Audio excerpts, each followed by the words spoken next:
Okay, we are extremely, extremely out of time, so I'm going to talk really fast. Please go home, watch the YouTube recording, and play it back at half speed. So, first, Evan, Seth, and Vogel. The answer I got was Evan and Seth feel like two sides of the same person. Evan is a bit more logical, Seth is a bit more emotional and like straightforward, but usually they're thinking very similar things, and they're presented as inseparable characters. We can view them as the same person.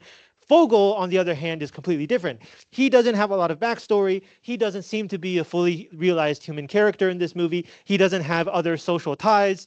And his main purpose seems to be funny because he does the opposite of what people expect him to do. At the end of the movie, Seth and Evan both get like a moral conclusion. They have a happy ending. But Fogel, his happy ending is he gets really popular, and we don't really see him grow or change or learn in any way. So he's less like a fully realized character. He's mostly there to be funny. Question two, most of the adults are like kids. We can see how their behavior reflects the idea that they haven't really grown up. They still think in similar ways to how they used to think when they were young. The driver who hit Seth says that he has problems with the police. He's not willing to face the police. He brings them to a party where nobody likes him. He makes lots of bad decisions. So it seems like something that a younger guy would also do. If anyone is responsible, it's maybe the store clerk who sells Fogel alcohol. She calls the police like a responsible adult. She's studying to be a vet. She's preparing to take a test. She has plans for her future. And that's probably related to, at least in this film, they decided to make this character black. And the stereotype of black people is that they are like lazy and they perform worse. But in this movie, she is the highest performing character. She is the most adult of the adults. And it seems like the film is specifically choosing her and like deciding to make her a black woman to sort of contrast her with all the other white people who are not responsible.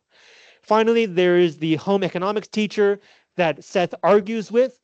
Even though he argues with her in a quite rude way, she doesn't try to discipline him. She just puts him in a group and doesn't care about him. So even though she's a teacher, she also doesn't seem to be very responsible.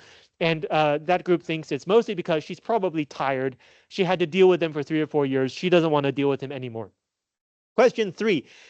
This group said that maybe if Evan and Seth were more popular, they would have fewer struggles, social struggles. They would have more resources, more people to help them, to support them, more people they can talk to. So any problems they would have, they could resolve in a more peaceful way. They would get into less trouble. They would not need to work so hard to impress girls. So fewer things would happen in the movie, and the movie would be less funny.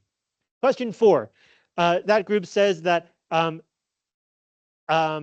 it's true. The way Seth talks about women, even though it's talking about their ability to have desires and engage in sexual acts, the way that he talks about it does seem insulting and offensive. And even though Evan argues with Seth about this, he's still thinking about the women in a similar way. It's just a different way of presenting similar logic of ideas. Question five, that group thought that Jules and Becca are three-dimensional characters. Even though we don't see them very often, we sometimes see that they have their own plans, they have their own actions, they have their own things going on. So they do feel like fully realized characters. The only reason that sometimes we may forget is because the guys don't see those parts. Mostly we're seeing the film through the guy's point of view. And from the guy's point of view, they just want to be with these girls. But in fact, they do have their own lives. They're doing their own things. Question six, that group mentioned that there's a lot of like immature teenager humor. There's a lot of physical comedy, like the way that Evan runs, or the fact that Seth gets hit by two cars and the cops. There's also a lot of humor regarding unexpected surprises. You think it's going to happen one way, in fact, it happens a different way. And the fact of the music, uh, when there is music, this group says that it becomes funnier.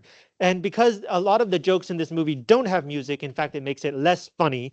And that reason is because music is something that is not realistic. In real life, we don't have background music. So when the music does kick in, it reminds you it's a movie. It makes you think less about the consequences of these jokes, makes it less serious, makes it more funny. Question seven, the role of alcohol.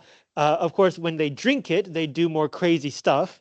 That could be good, have more fun, and do funnier things. It could also be bad in like they sometimes start fighting or they misunderstand the sexual situation with a girl. And the third thing that alcohol does, it acts as what we call a MacGuffin, something that the characters want.